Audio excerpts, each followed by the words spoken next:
অদ্ভুত মেয়ে, হাতে মোবাইল নিয়ে বসে আছে। সামনের দিকে তো সাইড থেকে তো যেটা বলছি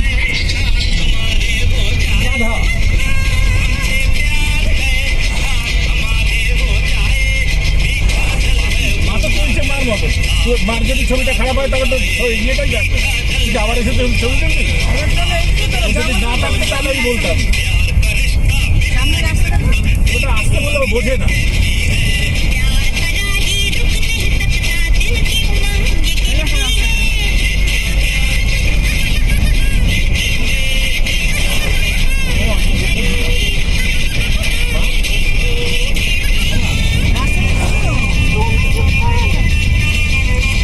আমি কিন্তু গাড়ি চালাবো না তুমি কথাটা বললে।